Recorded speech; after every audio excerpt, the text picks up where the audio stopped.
안녕하세요. 3 그리고 4주의 일진사주 명리학 제341강 시작하도록 하겠습니다. 오늘은 양력으로 2019년 10월 13일이고요. 음력으로는 2019년 9월 15일입니다. 오늘 공부해야 할 명식은 기해년 갑술월 개미일이 되겠고요. 일진은 개미일진이 되겠습니다. 오늘 명식은 개수일간이 수월에 태어난 사주 명식이 되겠습니다. 사주 8글자 중에서 제일 중요한 것은 일간이 되겠죠. 그래서 오늘의 일간 개수라고 하는 일간이 됩니다. 그래서 오늘 태어나는 아이들은 다 개수라고 하는 물의 기운을 타고 태어나게 되는 것이죠. 그래서 개수라고 하는 것이 어떤 특징을 갖고 있느냐에 따라서 사주를 보는 방식이 달라질 것이고요. 그 다음에 개수가 태어난 월령이 어느 월령이냐에 따라서 나머지 6글자가 어떻게 배합을 이루는 것이냐, 이루면 좋을 것이냐가 또 결정되게 됩니다. 그래서 일간 개수라고 하는 것 먼저 한번 알아보도록 하겠습니다. 일간 개수라고 하는 것은 음수에 해당이 된다. 어저께 공부했던 임수라고 하는 것은 양수로서 대해수라고 말씀을 드렸고, 오늘 공부하게 될 개수는 음수입니다. 음양으로 나누었을 때 음에 해당이 되는 것이고요. 목화토금수 오행으로 구분을 해 보았을 때 개수라고 하는 것은 수, 따라서 음의 수, 음수가 되는 것이죠. 어저께 공부한 임수는 대해수로서 큰 바닷물이라든가 큰 강호수와 같다라고 했다고 하면, 오늘 개수는 우호수와 같다 이렇게 볼 수가 있겠습니다. 하늘에서 내리는 비라든가 하늘에서 내리는 이슬 같은 것 이렇게 볼 수가 있겠고요. 땅에 있을 때는 옹달샘과 또 같은 맑고 깨끗한 물 내지는 정수기에서 나오는 그러한 깨끗한 물을 말하는 거다. 사람이 먹어도 전혀 지장이 없을 만큼 맑고 깨끗한 것이고요. 탁한 뿌연 흙기운이라든가 여러 가지 녹주가 끼게 되면 어떻게 됩니까? 그 물은 사람이 먹을 수가 없게 되겠죠. 그래서 개수라고 하는 것, 생명은 뭐예요? 맑고 깨끗함, 즉 청징함에 있다라고 하는 것이 개수인 것입니다.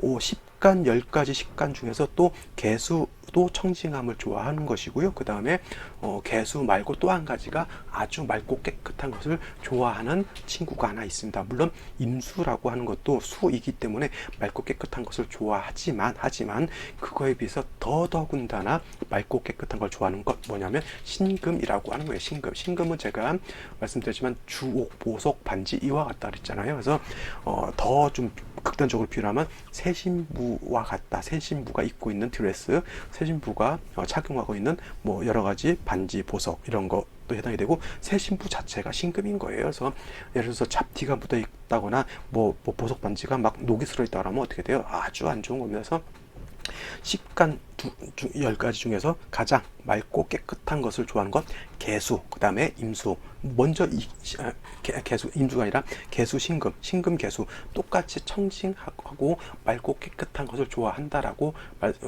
볼 수가 있겠고, 그래서 개수라고 하는 것은 생수를 받을 때는 경금보다는 신금으로 조를 받는 것이 더 좋아요. 왜냐하면 경금이라고 하는 것은 완철금이라고 그랬잖아요. 거칠고 투박하고 약간 녹이 슬어 있는 그러한 금에 해당이 되기 때문에, 그러한 완철금이 개수, 맑고 깨끗한 개수를 생하는 것보다는 맑고 깨끗한 신금으로서 개수를 생하는 것이 오히려 깨끗함을 유지할 수 하는 데는 더 좋다라고 볼 수가 있겠죠. 이걸 갖다가 양생양, 그 다음에 음생음이라고 합니다.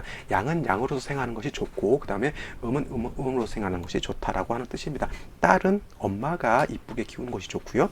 아들은 아버지가 강하게 키우는 것이 좀 더 좋다. 그것이 음양의 이치에 어떻게 보면 더 합당하다라고 볼 수가 있겠죠. 그래서 근데 이거를 가지고 육친론만 적인 관점에서 봤을 때는 경금은 개수 입장에서 정인에 해당이 되고, 신금은 개수 입장에서 편인에 해당이 되기 때문에 정인은 생모가 낫죠. 어떻게 편인인 계모 서모가 낫겠네 이렇게 볼 수도 있겠지만은, 오행의 특성상 개수라고 하는 것은 왕금, 거칠고 약간의 탁기가 묻은 경금보다는 맑고 깨끗한 신금이 더 낫다라고 하는 그러한 이론도 있다고 하는 것 꼭 명심해 두시고요. 그래서 이런 것들이 사주를 볼 때 다 통변할 때 다 활용되는 그런 것들입니다. 그래서 중요한 것, 물론 여러 가지 잡다한 이론들이 많이, 육친론이 잡다하다는 건 아니고 그건 반드시 알아두어야 할 이론이긴 하지만, 일간의 특성이라고 하는 것이 어떻게 보면 먼저 우선시 돼야 할 것 같습니다. 그 평양감사도 저 실험만 못하는 거잖아요. 그죠? 물론 평양 감사라고 하는 어떤 직책을 놓고 봤을 때는 굉장히 탐나는 직책이고, 그죠? 하면 굉장히 부도 얻고 명예도 얻는 굉장히 좋은 자리인데, 내가 싫으면 못하는 겁니다. 그죠? 그거는 뭐예요? 일간의 특성이 아무리 좋은 정관이라 하더라도 내가 싫으면 그건 싫은 거예요. 그죠? 개수일간이 무토로 보면 좀 이따 설명하겠지만 무토로 보면 좋을 것 같은데 좋지 못하다는 얘기입니다. 그러니까 육친론적인 관점도 중요하지만 일간의 특성이라고 하는 관점도 굉장히 중요하기 때문에 서로 상반될 때는 좀 육친론적인 관점보다는 일간의 특성이라는 관점을 먼저 중시해서 보는 것이 더 필요하다라고 한다. 이렇게 정리를 해 두시면 되겠고요. 그 다음에 어저께 공부한 임수 같은 경우는 대해수기 때문에 충분하는 성질을 가지고 있다 했어요. 충분지성을 가지고 있다라고 말씀드렸죠. 충분한다라고 하는 것은 거친 파도, 큰 파도, 너울 내지는 심하면 쓰나미 같은 그러한 거친 풍랑이 있는 것과 같기 때문에 그러한 충분한 성질은 반드시 절제시켜 두지 않게 되면 오히려 그 거친 성향으로 인해서 피해를 볼 수가 있겠죠. 지금 일본 쪽으로 뭐 태풍이 하나 지금 지나가죠. 굉장히 강력한 태풍이라고 하고 벌써 일본 정부에서는 뭐 생존 배낭이라고 그러죠. 배낭에 안에 뭐 여러 가지 뭐 먹을 식량이라든가 이거를 구비해 두라고 이제 뭐 지침을 내린 것 같아요. 그러니까 굉장히 태풍이 모진 거죠. 태풍이 불면 당연히 어떻게 돼요? 자칫하면 쓰나미도 일어날 수도 있겠고 거친 파도가 일어서 도시를 이렇게 휩쓸고 갈 수도 있는 거잖아요. 바로 그러한 성향이 충분지성. 그러니까 그런 데다 해변가에다가 큰 방파제 같은 거를 지어놓게 되면 그래도 큰 파도가 밀려오는 것을 어느 정도까지는 절제시킬 수가 있겠죠. 그래서 임수라고 하는 것은 무토로서 제방해야 임수의 용도가 생긴다. 이렇게 볼 수 있겠지만은 개수 입장에서 놓고 봤을 때는 임수가 아니기 때문에 충분한 성질이 없어요. 그렇기 때문에 무토라든가 기토 같은 것을 개수는 좋아하지 않는다라고 하는 거예요. 육친론적 입장에서 놓고 봤을 때 무토는 개수 입장에서 정관에 해당이 되죠. 정관. 그래서 바른 법, 윤리도덕 이렇게 해석한다라고 하면 개수가 무토 보는 걸 좋아해야 되는데 개수는 무토 보는 것을 좋아하지 않고 오히려 더 끔찍하게 생각합니다. 왜냐하면 맑은 옹달샘이 있는데 흙이 쌓이게 되면 어떻게 돼? 이거는 탁수 내지는 물이 탁해지는 탁수가 되거나 오히려 매몰시켜 버리는 그러한 것이 나타나죠. 물이 웅덩이가 고여있을 때 흙을 갖다 보면 그 웅덩이를 메꾸게 되는 거잖아요. 그죠? 그 다음에 우리 예전에 어디 방파제를 만들고 해가지고 새만금 사업 같은 것도 어떻게 돼요? 바닷물이 들어온 거를 막아가지고 흙으로 메꿔가지고 물기를 싹 빼서 매몰시킨 거예요. 물론 그렇게 해서 매몰시키면 땅을 얻는 그런 단점은 있는데 그거를 당하는 개수 입장에서는 자기 자신은 없어지는 거하고 똑같잖아요. 그래서 개수는 무토를 보는 것은 마치 내가 매몰되는 거하고 같은 것이고요. 그 다음에 개수가 칠살기토를 보는 것은 어떻게 돼요? 일간 자체를 파괴시키고 일간 자체를 탁하게 만들기 때문에 개수가 가장 생명으로 여기게 되는 청징함을 갖다가 크게 해치는 그러한 상황이 되기 때문에 개수는 무토, 기토 보는 것을 좋아하지 않고 오히려 금이 있어서 수를 계속 생해주는 것이 필요하다. 예를 들어서 저기 폭포수가 이렇게 떨어지잖아요. 폭포수가 계속 졸졸졸 아름답게 떨어지면은 계속 유입되는 물이 있어야 폭포수가 유지가 되는 것이지 물이 끊기게 되면 폭포수도 끝나는 거하고 똑같죠. 그죠? 그 다음에 우리 집안에 정수기가 있습니다. 정수기에서 콕을 누르면은 이제 물이 졸졸졸 떨어지게 되는데 거기에 유입되는 물이 없다라고 하면 정수기의 기능도 이제 쓸 수가 없게 되는 것이죠. 물이라고 하는 것은 계속 유입이 돼서 계속 흘러주어야지만 맑고 깨끗한 물 유지할 수 있는 것인데 정수기에 있는 물도 유입이 안 되고 계속 고여 있다라고 하면 물이 어떻게 돼요? 사람이 먹을 수 없을 정도로 냄새도 날 것이고 탁해지게 되겠죠. 그래서 개수라고 하는 것 어떻게 돼요? 맑고 깨끗함을 유지해야 되기 때문에 사시사철 금으로서 수를 생해주는 것이 필요하고요. 만약에 사주에서 무토라든가 기토라든가 토가 많아지게 되면 반드시 간목을 얻어서 토를 제해 주어야지만 개수가 탁해지지 않는다라고 하는 겁니다. 이것이 바로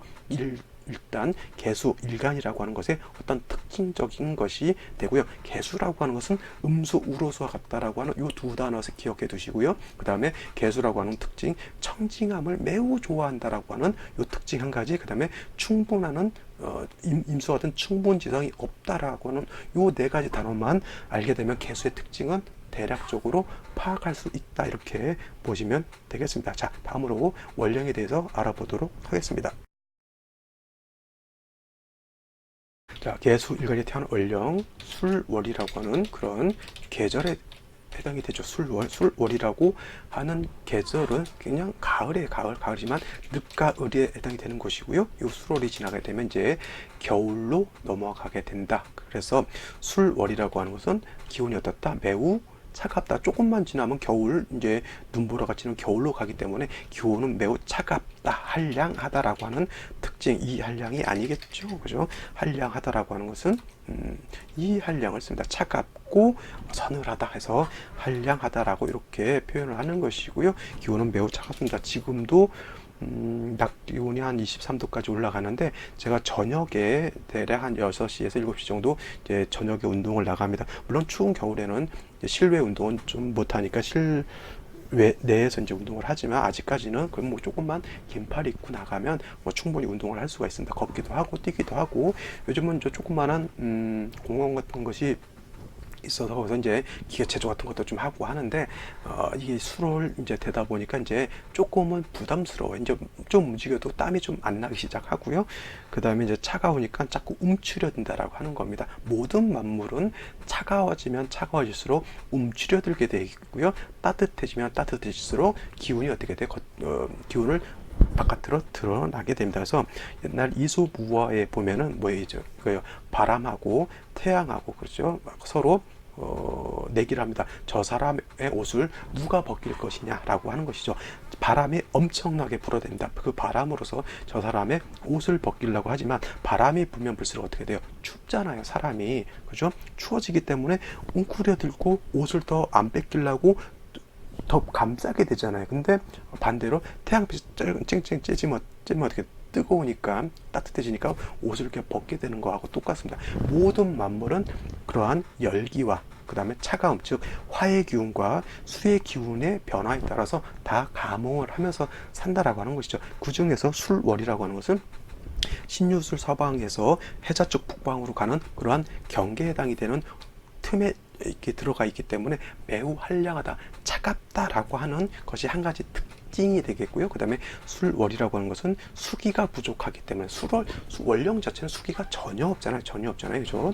그래서 술월은 건조하다. 그죠? 어떻게 돼요? 저온 건조한 그러한 특징을 갖게 됩니다. 저온, 기온은 차갑고 건조, 물기가 없어서 바싹 말라 있다라고 하는 특징입니다. 그래서 여러분들 술월을 생각할 때는 늦가을도 중요하지만 한량하다, 건조하다. 그래서 저온 건조라고 하는 이 단어 한 가지를 꼭 기억해 두시면은 술월이라고 하는 그런 특징을 잘 이해할 수 있을 것이다 라고 볼 수가 있겠습니다. 그 다음에 술월이라고 하는 것은 신유술 서방에 해당이 되죠. 서쪽 방향에 해당이 된다 해서 신유술 서방인데 신유술은 기본적으로 금이 세력을 가지고 있는 때에 해당이 된다라고 볼 수가 있겠습니다. 단 술월만큼은 신유술 중에서 술월도 지장 안에 술 안에는 신금, 정화, 그 다음에 무토라고 하는 것이 들어있으면서 술월 자체가 신금을 품고 있기 때문에 금기운이 약하지는 않다 하더라도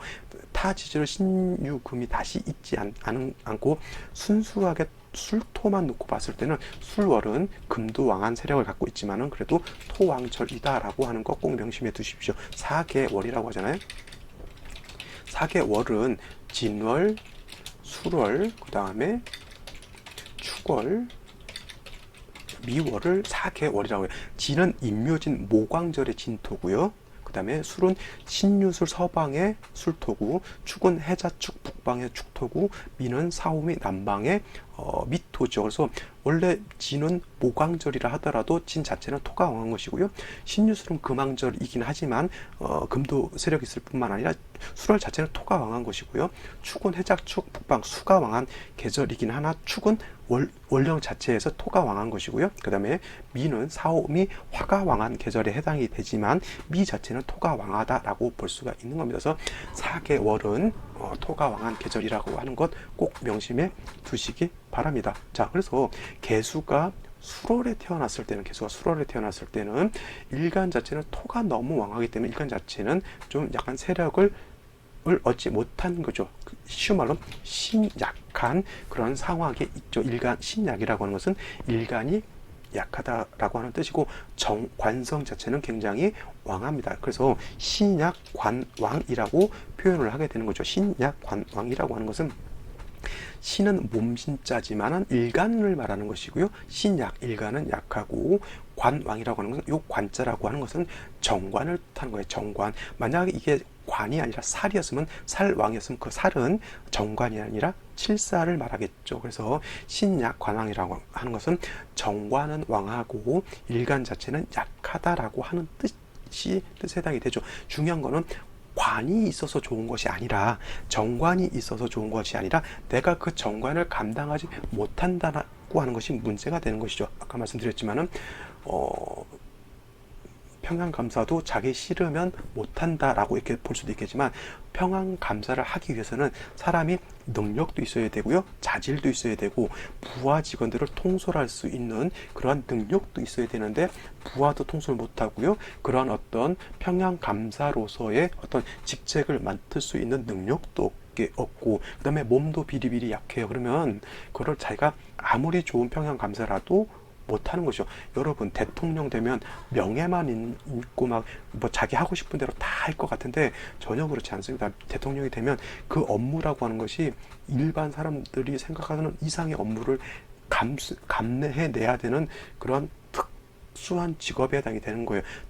엄청난 그런 희생정신과 봉사정신이 없다라고 하면 대통령직이라고 하는 것이 무소불위의 힘을 독재자처럼 무소불위에 막 힘을 낼 것 같은데 결코 그렇지 않다라고 하는 것 여러분 좀 뭐 보시면 아시겠잖아요, 그죠? 그래서 이러한 것들 신약 관왕하다라고 하면 관성이 왕에서 좋은 것이 아니라 일간이 약해서 그 관성을 감당할 수 없다라고 하는 것이 큰 단점이 되는 겁니다. 그래서 이러한 경우에는 관성을 감당하기 위해서는 약한 일간을 도와줘야 되는 것이 필요하겠죠. 그래서 뭐 인성 같은 그 술을 얻는다거나 아니면 금을 얻어서 술을 생수해 주는 것이 필요한데 개수라고 하는 것은 특징상 맑고 깨끗함을 좋아한다 그랬잖아요. 그래서 사시사철 금으로서 생수해 주는 것이 필요하겠죠. 그래서 뭐 먼저 금 같은 것이 하나 있어 주게 되면은 그죠? 이런 신금이 아니라 이런 신금이 되겠죠. 그래서 금을 얻게 되면 관인상생이라고 하는 것이 돼요. 관인상생, 그죠? 관인상생이 되게 되면 토생금 금생수 해서 토의 기운을 금이설에서 일간을 생해주게 되니까 개수가 마르지 않고 보존될 수가 있겠죠. 중요한 것은 그래서 일단은 약한 개수를 생줄 수 있는 신금이 필요한 것이고요. 다음으로 필요한 것은 간목이라고 하는 것이 필요하게 됩니다. 이 간목은 왜 필요한가 하면 토가 왕한 계절에 아무리 신금으로서 관인상생한다 하더라도 토가 왕하게 되면 개수를 매몰 내지는 탁수를 만들 수 있는 그러한 위험성은 내포하고 있다라고 하는 겁니다. 예를 들어서 술 이렇게 되어 있는데 대운이라든가 다시 세운 같은 데서 무기토가 오게 되면은 바로 이 간목이 없는 경우에는 무토가 들어오게 되면 바로 신금 개수 공이 매몰될 처지에 놓이게 되는 거죠. 그래서 간목 같은 것이 있게 되면 이 토가 월지에 있는 술토라 하더라도 간목이 있게 되면 요 술토가 움직이지 못하도록 이렇게 꽁꽁꽁 메어두고 있는 거죠. 산 같은 데 또 보면은 민둥산이 있어요. 민둥산 나무가 하나도 없는 그러한 산이 있는데 그런 산 밑에 조그만 저수지 같은 것도 뭐 있을 수가 있겠죠. 근데 나무라든가 풀이 하나도 없으면 큰 비가 오게 되면 산이 어떻게 돼요? 빗물에 쓸려서 다 무너지게 되죠. 그죠?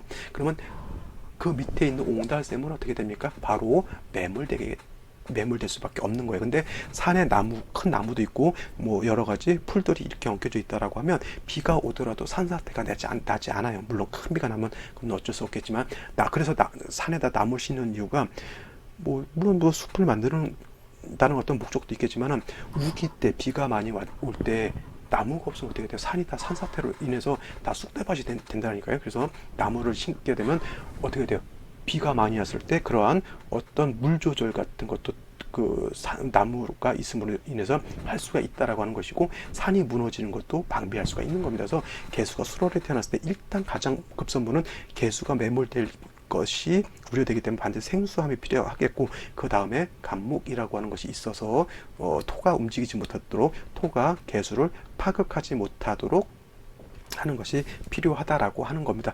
그러기 위해서는 이제 이 간목 같은 경우도 수월의 간목은 약하기 때문에 다시 지지로 자수 같은 것이 하나 더 있게 되면 또 간목이 뿌리를 내릴 수 있는, 자수라든가 해수 같은 게 있게 되면 간목이 뿌리를 두어서 간목이 생주를 얻게 되면 토를 제하는 공력이 더 커질 수 있다라고 이렇게 볼 수가 있는 것이죠. 그래서 정리를 하게 되면 개수가 수월에 태어나게 되면 일간은 약하고 관성이 왕한 신약 관항한 그런 사주 명식이 되고, 자칫 개수가 매몰될 우려가 있기 때문에 반드시 신금 내지는 경금도 좋지만은 음생음의 공력을 생각하면 신금이 더 좋겠죠. 그래서 신금으로서 개수를 생주하고 간목을 얻게 되면은 토가 다시 수를 탁하게 하는 것을 막아줄 수 있다, 이렇게 정리를 하시고, 하나 더 지지로 목이 하나 있다거나 좌수라든가 해수 같은 게 있게 되면 간목 자체도 생주를 얻어서 토를 억제하는 공력이 더 커질 수 있다, 이렇게 정리를 해두시면 되겠습니다. 자, 이와 같이 보시고요. 오늘의 명시, 그 다음에 생시 보고 마치도록 하겠습니다. 자, 오늘의 명식은 개수일간이 수월에 태어난 사주 명식이 된다라고 말씀을 드렸습니다. 자, 사주의 격을 한번 살펴볼까요? 격. 사주의 격으로 놓고 보게 되면 음수인 개수가 양토인 술토를 받기 때문에 이거는 정관에 해당이 되죠. 그래서 정관격으로 놓고 볼 수가 있겠습니다. 물론 정화가 투출되어 있다라고 볼 때는 이거는 뭐예요? 바로 정제격으로 편제격으로 볼 수가 있겠죠. 편제격.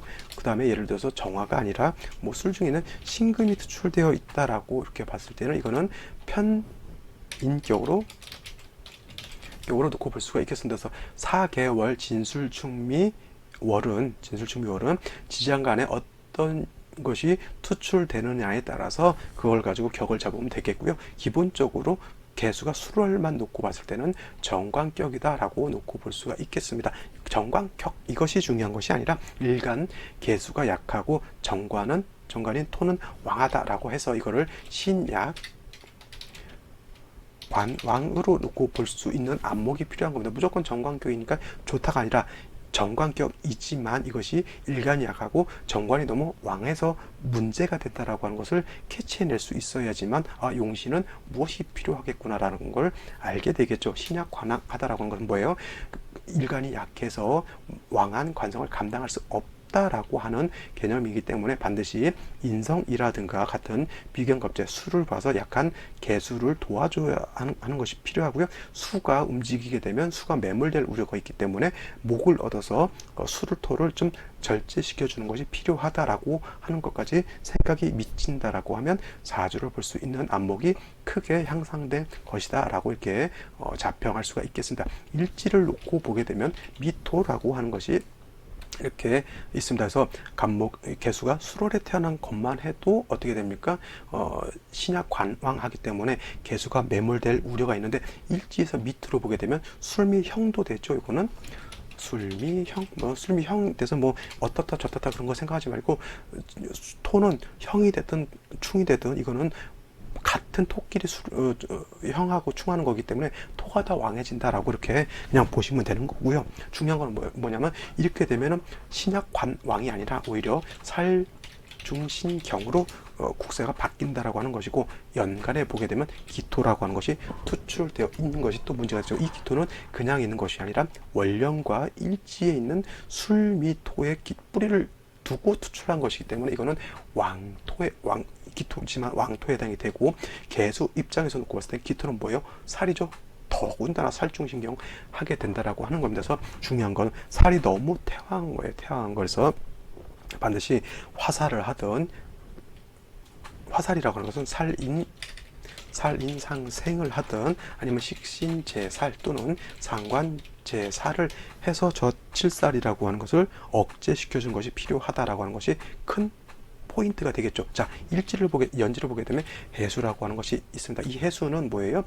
개수가 뿌리를 둘 수 있는 것에 해당이 된다라고 하는 것이죠. 그래서 요것이 없었으면 완전히 약한 신약한 개수에 해당이 됐을 텐데 그나마 연지에서 해수를 하나 얻은 것은 굉장히 개수 입장에서는 뭐에 자기가 뿌리를 둘 수 있는 근거지를 얻은 것이기 때문에 굉장히 좋은 것이다. 이렇게 되면 연주 중에서 연지에 나에게 힘을 줄 수 있는 그런 글자가 있기 때문에 뭐 조상의 음덕이 있다라고 볼 수는 있겠죠. 자, 월간에 보면 간목이라고 하는 것이 있어요. 제가 말씀드렸죠. 개수가 수월 태어났을 때는 일단은 개수의 뿌리를 가 있은 연후에는 간목을 얻어서 제토하면 좋을 것이다 라고 말씀을 드렸죠. 그래서 개수가 해수에 뿌리를 두고 간목을 얻은 것까지는 굉장히 좋은 것인데 문제는 뭐냐면 연간에 있는 기토하고 용신으로 쓸 수 있는 간목하고 뭐예요? 이건 갑기합이 되죠. 근데 갑기합 토로 보지 마시고요. 이거는 탐합한다라고 해서 용신이 기반됐다라고 이렇게 보는 겁니다. 그래서 간목이 토를 제하는 그런 일을 해야 되는데 간목 옆에 이렇게 기토가 있게 되면 서로 탐합하느라고 간목이 일을 하지 않습니다. 한 가지 장점은 뭐냐면 갑이 앞에서 얘가 없었다라고 하면 이 기토가 바로 얘를 찌극해버리죠. 그죠? 그래서 이 왕한 7살의 영향을 그대로 개수가 있게 되는데 간목이 있게 되면 각기 앞에서 간목이 기반되는 것은 좀 나쁘지만 이렇게 용신이 기반되는 거는 나쁘지만 그와 상반되게 기토도 묶여버리기 때문에 개수를 파지 않는다라고 하는 장점도 있는 거죠. 용신을 잃었지만 이 용신이 뭐냐면 기토를 끌어안고 없어진 거하고 똑같아요. 이런 거죠. 옛날 일본의 장수를 끌어안고 강에 빠져 죽은 농계라고 하는 분이 계셨죠. 이것이 바로 그거 같아요. 기토가 그 일본 장수라고 하면 이 개수는 뭐예요? 논계와 같은 거죠. 없었으면 이 일본 장수가 개수를 파해버렸을 텐데 논계가 어떻게 됩니까? 이 일본 장수를 끌어안고 둘 다 없어진 거하고 똑같은 거죠. 그러니까 우리가 논계라고 하는 그러한 사람을 잃은 것은 마음 아픈 일이지만 일본 장수를 같이 끌어안고 죽은 거기 때문에 그래도 우리가 농계라고 하는 사람을 사당을 짓고 이렇게 그 뜻을 이렇게 기리기도 하잖아요. 그래서 간목을 잃은 것 나쁘지만 한 가지 기토 칠사를 합살했다라고 하는 거죠. 그래서 그것은 나쁘지 않다는 거예요. 이거는 뭐예요? 상관합살이죠. 상관합살로 이렇게 보시면 됩니다. 그렇지만 이제 간목의 용도는 없어졌기 때문에 지지의 술토 미토는 어떻게 돼요? 정리가 아직 안 된다라고 하는 그런 상황인 것이죠. 이와 같은 상황에서 어떤 생시가 오는 것이 좋을지 한번 알아보도록 하죠. 자, 제일 먼저 임자시를 보도록 하죠. 임자시가 된다라고 하면 이 간목은 기토에 묶여서 못 쓴다라고 말씀을 드렸죠. 그러면 토를 제할 수 있는 글자가 다시 하나 좀 와주면 더 좋을 것 같긴 한데 임자시가 되면 일단은 개수 자체가 자에 뿌리를 두게 되고 물론 여기 연지에도 뿌리를 둘 수 있겠고요. 시간에 임수가 투출되어 있기 때문에 약한 개수를 방신이라고도 하고 방조라고도 합니다. 그래서 약한 개수를 도와주긴 하는데 문제는 뭐냐면 토가 준동해서 토가 움직여서 수가 탁해지는 것은 근본적으로 막을 수는 없다라고 하는 것이 단점입니다. 다시 한번 임자시가 된다라고 하면 약한 개수가 비경겁제에 뿌리를 두고 방신함을 얻을 수 있어서 개수 자체가 존립은 하잖아요. 내가 개수 약한 금방이라도 매몰될 처지에 있었던 개수가 저렇게 되면 존립은 하지만 수가 탁해진 것, 토가 있어서 수가 탁해진 것까지는 정리를 못한 거죠. 정수기에 물을 떠는데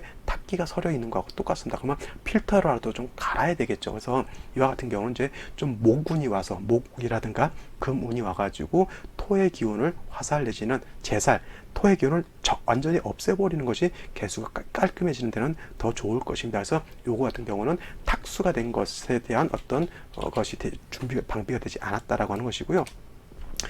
축시가 되면 개축시가 되는 이거는 뭐예요? 지지로 축술 및 삼형을 완전히 구전하죠. 물론 축술 및 삼형이 돼가지고 어쩌고 저쩌고 뭐 이런 말이 있는데 잠깐 말씀드렸죠. 토는 형이 되든 충이 되든 뭐 다른 거 생각하지 말고 토가 더 왕해진다라고 하는 걸로 놓고 볼 수가 있겠고 그냥 경우에 그냥 축술 및 삼형하면 토가 많아진다라고 하는 것인데 이것도 마찬가지로 똑같아요. 이게 간목이 기토에 합해서 묶여버렸기 때문에 얘는 못 쓰는데 지지로 토가 더 가중된 거죠. 아까 임자시 같으면 그래도 개수가 이 자수의 뿌리라도 또 더 둬서 개수가 좀 더 그래도 세력을 얻게 되지만, 개축은 지지로 토가 왕해지게 되니까 의지할 수 있는 것은 어떻게 돼요? 해수밖에 없는 것이죠. 그 다음에 개수가 투출을 했다 하더라도 같은 개수한테는 크게 용도가 없는 것이고, 임자시에 비하면 오히려 개축시가 토가 더 왕해져서 개수가 매몰될 위험성이 더 커졌다라고 볼 수가 있겠습니다. 그죠? 별로 좋은 생신 아닌 것 같고요. 갑인시가 된다라고 하면 이때는 좀 얘기가 달라지는 게, 이 간목은 못 써요. 합 기반이 되어 있기 때문에. 근데 이 간목은 기반이 되지 않았어요. 그 다음에 이 간목이라고 하는 것은 시지에 있는 인목의 뿌리를 두고 투출되어 있기 때문에 간목 자체가 약하지 않고 뿌리가 있기 때문에 살아서서 이 술토라든가 미토의 기운을 억제시켜 줄 수 있는, 토가 술을 탁하게 만든 것을 억제시켜 줄 수 있는 능력이 있다라고 하는 것이고요. 근데 한 가지, 이런 토왕절에 간목이 움직일 수 있다라고 하는 것, 간목이 힘을 낼 수 있다라고 하는 것은 반드시 수라고 하는 것이 이렇게 있기 때문에 이 간목이 여기도 뿌리를 둬서, 더 중요한 건 해중 임수가 간목을 생조해 주기 때문에 간목이 소토할 수 있는 힘을 얻게 되는 것인데, 만약에 울루상에서 이 해수를 충하거나 이 해수를 파하게 되면 어떻게 돼요? 이 해중 임수가 망가지게 되면 이 개수도 뿌리를 잃게 되는 것이고요. 그 다음에 간목도 어떻게 돼요? 원동력, 나의 생조됨을 잃기 때문에 둘 다 안 좋아지기 때문에 결코 좋지 않겠죠. 그래서 예를 들어서 다시 사해충이 된다거나 다시 토가 왕해진다라고 하는 것, 인신충이 돼도 좋지 않습니다. 인신충이 되면 간목의 뿌리를 갖다가 건드려 버리기 때문에 이것도 좋지 않죠. 사해충, 인신충 내지는 다시 토가 왕해지는 것, 이런 것들 별로 좋지 않겠고, 천간으로 경금 같은 것이 오게 되면 금이 또 이 간목을 파하게 되면 이때도 결코 좋지 않은 현상을 보게 될 것이다라고 하는 겁니다. 자, 나머지는 좀 뭉뚱거려서 한 번씩 보도록 하죠. 병진, 정사, 무호, 기미시가 이렇게 된다라고 하면 다 화토가 왕해진 그죠? 병진은 진토죠. 정사는 순수한 화에 해당이 되지만 무호나 기미는 무토, 기토, 미토가 이렇게 들어오기 때문에, 이와 같으면 순수한 화가 들어왔을 때는 이것은 조후하는 걸로 볼 수가 있어요. 수월은 제가 아까 말씀드렸지만 한랭하다고 했기 때문에, 차갑고 춥다라고 했기 때문에, 정사가 들어온 것은 천간지시로 다 화이기 때문에 조후하는 용도로 볼 수가 있겠지만, 근데 그래서 무호라든가 기미 같은 경우가 들어오게 되면 무토, 기토가 천간으로 무기토가 잠난하게 되면은, 이와 같으면은 개수가 매몰되거나 어떻게 돼요? 파극당해 가지고 위태로워질 수가 있겠죠. 무호, 기미시를 절대 생시로 잡지 않는 것이 더 좋겠죠. 정사는 그나마 낫고요. 병진은 이건 좋지 못해요. 왜냐하면 지지로 술토, 미토, 진토가 다시 깔리기 때문에 이거는 토가 너무 왕해지게 된다라고 하는 것. 그래서 개수가 매몰될 우려가 있다라고 하는 것이 되기 때문에 이런 생시들은, 특히 정사는 그나마 좀 낫다라고 볼 수가 있겠고, 이러한 생시들은 좀 피해야 할 생시로 제가 보이고요. 그 다음에 경신시나 신유시 같은 경우에는 그래도 약한 개수가 금을 얻게 되면 어떻게 돼요? 이 금이 수를 생하기 때문에 개수가 살아나게 되죠. 물론 신유 경신시가 된다라고 하면 사주가 화가 없어가지고 조후가 약간 부족한 그러한 것이 되겠지만, 개수가 금의 생주를 받아서 매몰되거나 한 것은 면할 수가 있겠죠. 이렇게 경신시, 신유시가 되면 운은 어떻게 돼요? 목화운으로 가서 토를 제하거나 화운으로 와가지고 조우를 하게 되면 기후가 따뜻해지기 때문에 중화를 이룰 수 있는 그러한 생시가 될 수 있다라고 볼 수가 있겠습니다. 자, 오늘은 개미 일진 여기까지 설명을 드리고요. 내일 또 찾아뵙도록 하겠습니다. 보지 않은 생시도 한 번 더 살펴보시기 바랍니다. 감사합니다.